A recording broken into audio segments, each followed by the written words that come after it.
Eu também vou falar em português por causa dos meus colegas. Eu gostei muito da sua palestra, fiquei assim, bastante envolvida com ela. No entanto, eu sou do pessoal que se julga, pelo menos, crítico, né? Portanto, eu vou exercer também aqui a minha capacidade crítica para fazer alguns comentários sobre a sua palestra. O que eu fiquei pensando, Polanyi, ele não apresentava alternativas ao mercado. Ele dizia que era necessário conter o mercado no duplo sentido de conter, não é? Pelas instituições, pela moralidade, o que os antropólogos chamam a reciprocidade, não é? E aqui, quando você apresenta aliás, brilhantemente, os dilemas presentes na universidade, no mundo, de fato, é como se nós tivéssemos que eliminar o mercado, a policy, para nos tornarmos mais críticos e também mais públicos, ou seja, trabalharmos diretamente com a comunidade. Acontece que, no Brasil, nós temos uma confluência, e isso é uma crítica que eu acho que, sobre a qual você poderia pensar um pouco, é que esses modelos, eles têm interconexões, podem ser arranjados de maneiras diferentes. E aqui no Brasil, por exemplo, o public e o policy, eles têm uma conexão muito forte. E essa conexão é absolutamente necessária. Eu diria que os financiamentos extra-universidade que são feitos no Brasil são muito mais feitos pelo Estado. Ministério da Justiça, Ministério da Saúde, Ministério da Educação.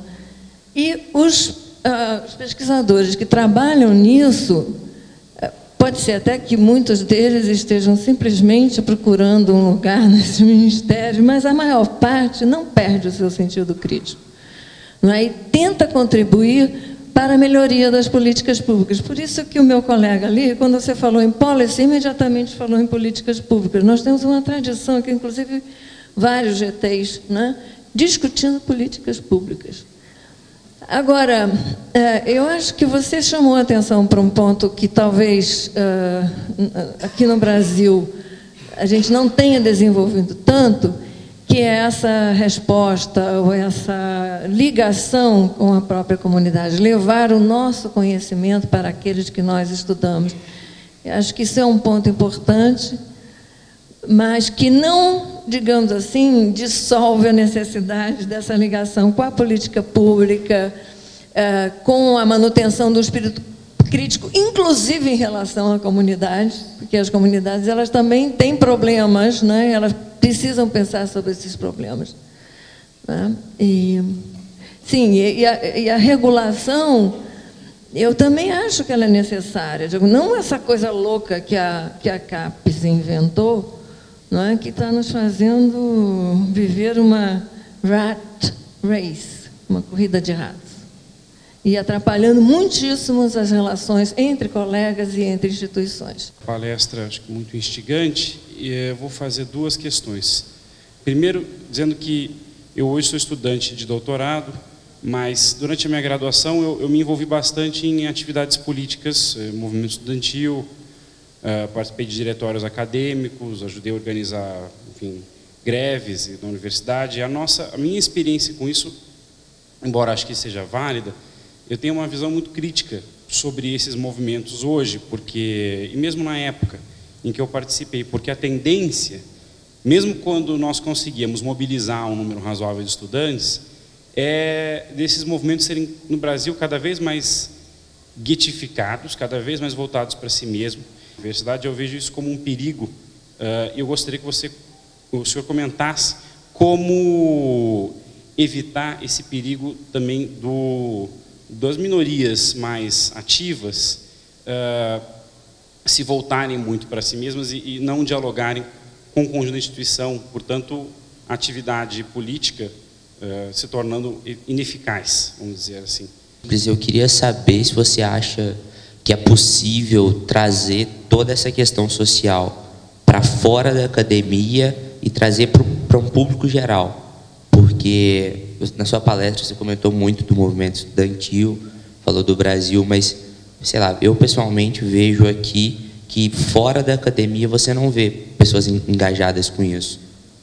O pessoal que não parte para o ensino superior, eles não pensam, não veem muito toda essa questão social. Qual é a sua opinião? My question is very quick. I will ask in English because most people are not wearing headphones, so I think that's fair enough. So my question is the following. I'm going to reinforce the last two questions, which is, I mean, these categories you suggesting, market, formal, sponsor, interdisciplinary, I mean, the four models, right? They kind of overlap each other. They do not exclude each other, as she mentioned, right? And at least from my point of view, I tend to believe that we kind of trying to reach the public through the other ones, right? So if you're training people, if you're doing public policy or suggesting how public policy should proceed, you're kind of trying to influence the public. So my question is very simple. It's basically why do we want to get there and how? Right? Because why when I get the public policy explicitly? Because we believe somehow we are reaching the public while we're teaching or doing research or talking to policymakers, right? So my question is just like how we get there and why would we want to be there? Because we kind of, I think in Brazil we're kind of hybrid system, right? We kind of include four systems. One of them is more prevalent than the other. You can be more markets or more in the formal side or more in the sponsored side. So my question is why and how? Yeah, these I guess four questions. Yep. I mean, they all elaborate what I was saying and critically elaborate. Fine, but I don't actually disagree with any of the comments. I mean, you're right that Polanyi always had the market. I mean, he did have in the end a vision of socialism, which was society subordinates the market to itself.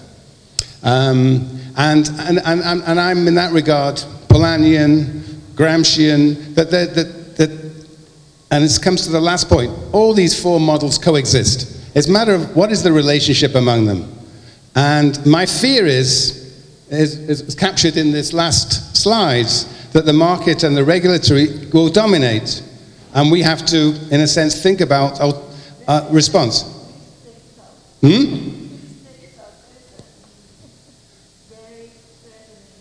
That's right. But it is threatening. I mean, you know, look, I mean, I think Brazil is really interesting in the sense that you feel perhaps, now Lula put in, I mean, Cardoso probably, as I understand, he was quite hostile to universities, but Lula's put a lot of money into universities, and it's one of the unique, you know, I go around the world, I said there's 3 countries in the world where the universities are not in crisis. Brazil, China, and Taiwan. So, I mean, but elsewhere, this is what is happening, and the question is whether, in fact, this tendency will occur in Brazil too. So at the moment, you're sustaining some autonomy and funding. Anyway, so my point is very simple, that these 4 models do coexist, and we have to think about the relationship amongst them. Now, each model itself is far more complicated than I have suggested, and you're absolutely right about public policy.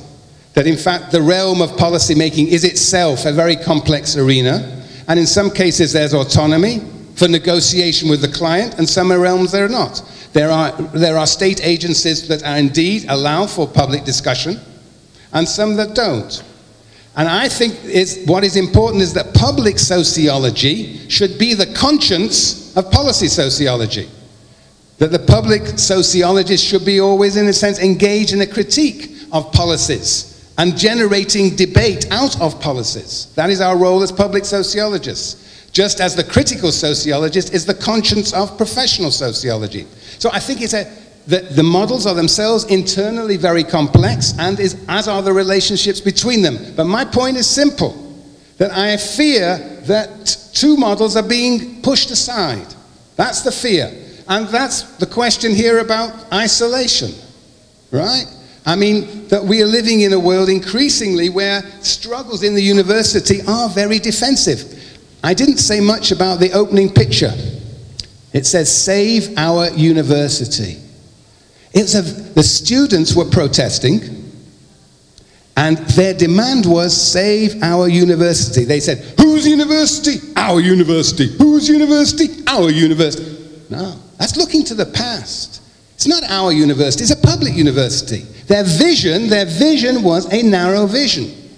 And we have to broaden it. And so hearing that students actually have a sort of isolationist perspective and that disciplines in a tend to compete with one another, that is precisely what we have to overcome. And first we have to diagnose and discuss the problem and then overcome it. It's not easy because the institutions in which we're embedded tend to force us into these isolationist perspectives, but we have to somehow struggle against it. We have to be talking about precisely this problem. Yes, how does one get the world out there interested in social issues? Yes. Well, that is, of course, the big problem. We can talk about public issues for all we're worth, but it doesn't mean that publics are going to be interested. The traditional public sociologists can write in newspapers, can have television interviews, but that does not mean that people are really going to be gripped by it. So in a sense, you know, the organic public sociologist, though the audience is more limited, nevertheless has perhaps a better chance of actually engaging in making the people sociologists, linking the personal with the public, as C. Wright Mills once said. So I think that is a huge and difficult task. That's why public sociology is an incredibly difficult thing to do. Particularly in a world where, in fact, publics are very atomized and indeed have isolationist perspectives. And so that's where we have to be, in a sense, inventive. And we have to, in a sense, participate in the world that we are investigating and having a discussion with. So this is indeed, basically we're trying to turn publics into sociologists. And that's very difficult. So I guess I should be ending. So let me end on this note. Teaching. I don't know how many people, it's fascinating that I was hearing all these discussions here about sociology in high schools. That's revolutionary. You know, in the United States, what a sociologist is to the public is either a social worker or a socialist. Nobody knows what a sociologist is.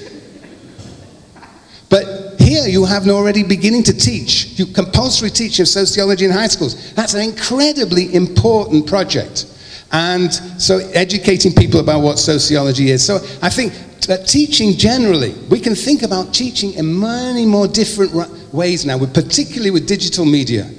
We can think about teaching, for example, as public sociology, in which the students we teach come with a lived experience. We enter into a dialogue with them, elaborate that experience into a bigger vision of who they are in society. Encourage them to dialogue with one another. And third, encourage a dialogue between students and secondary publics. When I teach social theory, we have a big holiday in November called Thanksgiving in the United States. And all the students go home to have the big meal. Eat, eat, eat. And so I give them an assignment. I said, look, you've been reading Lenin, State and Revolution. I want you to go home and convince your parents that they should be Leninists. And I want you to write a report of the success of your engagement. And I've had them for about 10 weeks by then. So I can sort of, I've convinced them that Lenin has all the answers. Well, sort of.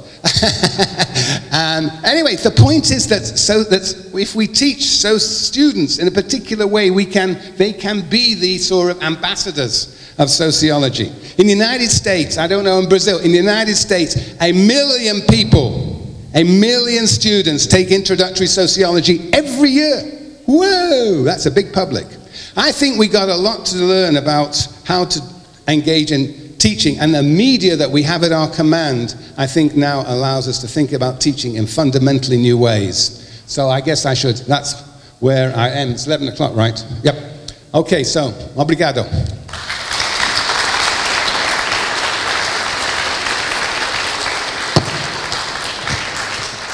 Queria, antes de mais nada, agradecer a presença do professor Michael Burowoy aqui na ANPOCS.